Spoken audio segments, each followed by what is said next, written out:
अस्सलाम वालेकुम स्टूडेंट्स। तो आज हम स्टडी करेंगे इम्पोर्टेंट टर्म्स माइक्रोबायोलॉजी में। और इससे पहले हमने स्टडी किया था extent of host infection, involvement के डिजीज़ में होस्ट का क्या किरदार होता है। बीमारियाँ जब होती हैं तो इसमें होस्ट का क्या किरदार होता है। ओके, तो सबसे पहले जो हमारी इम्पोर्टेंट टर्म है इसको कहते हैं sepsis. Sepsis is a toxic inflammatory condition arising from the spread of microbes, especially bacteria or their toxins, from a focus of infections. Sepsis कहते हैं कि जब हमारी बॉडी में माइक्रो ऑर्गेनिजम्स पूरी तरह से फैल जाए, स्पेशली बैक्टीरिया, ठीक है, ये पूरी तरह से फैल जाए और क्या कॉज करे, इन्फेक्शन कॉज करे। जैसे कि पैथोजेनिक माइक्रो ऑर्गेनिजम्स हमारी बॉडी में फैल जाते हैं ना, जैसे हमने अपने प्रीवियस लेक्चर्स में पढ़ा था कि पैथोजेनिक माइक्रो ऑर्गेनिजम्स जब हमारी बॉडी में एंटर होते हैं तो वो क्या कॉज करते हैं, इन्फेक्शन। और इन्फेक्शंस क्या करती हैं, इन्फेक्शन की वजह से हमारी बॉडी में चेंजेस आती हैं, स्ट्रक्चरल और फंक्शनल जो चेंजेस होती हैं इनको क्या कहते हैं हम, डिजीज़। इससे बिल्कुल प्रीवियस जो हमारा लास्ट लेक्चर था इसमें हमने स्टडी किया था सिस्टमिक इन्फेक्शन और फोकल इन्फेक्शन। तो इन दोनों इन्फेक्शन में हमने क्या पढ़ा था कि हमारी बॉडी में क्या होते हैं कि जो पैथोजेनिक माइक्रो ऑर्गेनिजम्स होते हैं ना, ये स्प्रेड हो जाते हैं through blood, lymphatic systems and our body fluid. Okay, तो बिल्कुल इसमें भी वही है कि हम ना पैथोजेनिक माइक्रो ऑर्गेनिजम्स को स्टडी करेंगे जो कि क्या कॉज करती हैं, infections. Okay, then septicemia, bacteremia, ये क्या है, एग्जांपल है सेप्सिस की। Septicemia also called blood poisoning, septicemia को हम ब्लड पॉइजनिंग भी कहती हैं, मतलब खून में क्या पॉइजन या जहर फैल जाता है।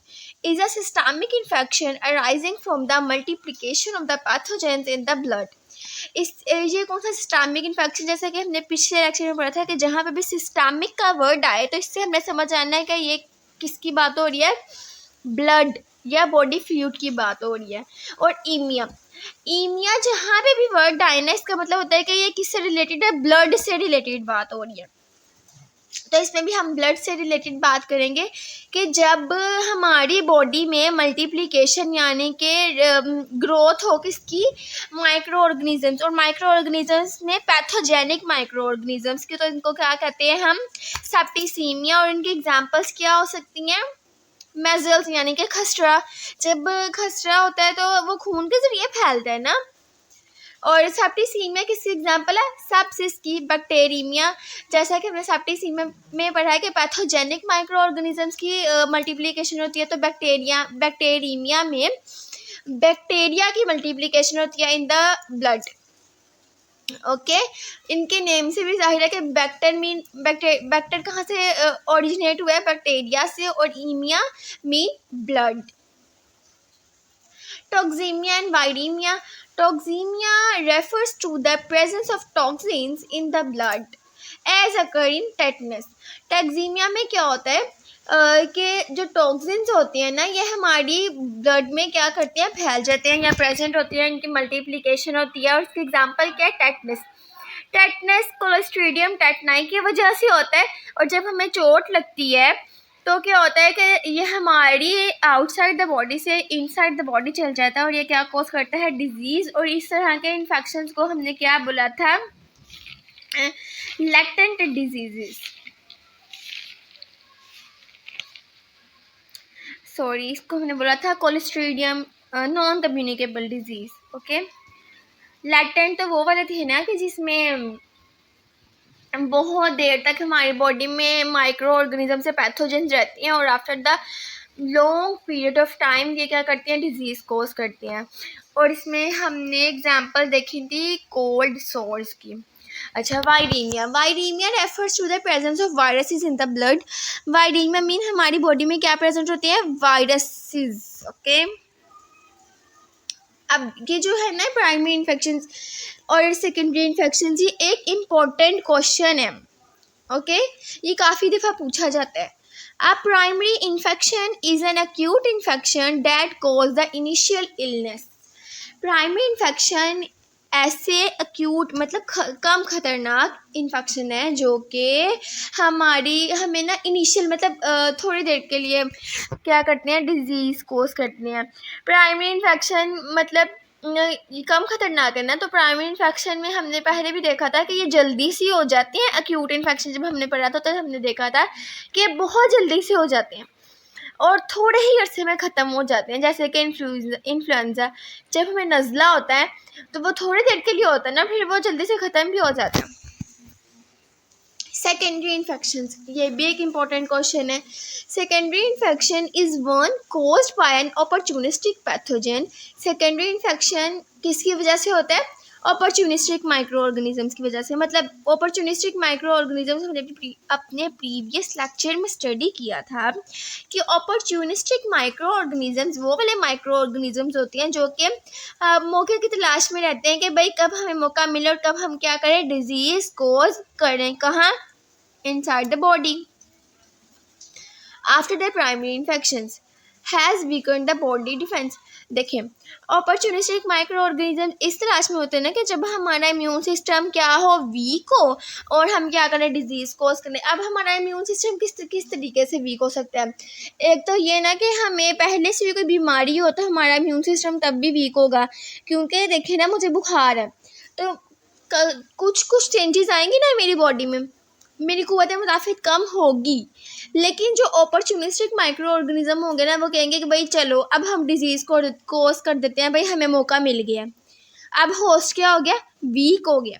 Secondary infections of the skin and respiratory tract are common and are sometime more dangerous than primary infections. Secondary infection जो स्किन के होते हैं ना, और ये रेस्पिरेटरी मीन के हमारे गले से रिलेटेड, सांस की नाली से रिलेटेड, तो ये ना बहुत कॉमन है और बहुत ही मतलब ज़्यादा सीवियर भी हो सकते हैं, ज़्यादा ख़तरनाक हो सकते हैं प्राइमरी इन्फेक्शन से। Pneumocystis pneumonia as a consequence of AIDS is an example of secondary infection. जो Pneumocystis pneumonia ये किसका बायस बन जाता है? एड्स का, जो कि एक लाइलाज बीमारी है और ये बहुत ज़्यादा खतरनाक बीमारी होती है। Streptococcal bronchopneumonia following influenza is an example of secondary infections that is more serious than the primary infections. जो Streptococcus bronchopneumonia मतलब ब्रोंकाई से रिलेटेड है, हमारी बॉडी में ब्रोंकाई होती है ना, उससे। और ये किसकी वजह से होती है? इन्फ्लुएंजा के वायरस से वजह से। और इन्फ्लुएंजा क्या है? प्राइमरी इन्फेक्शन है।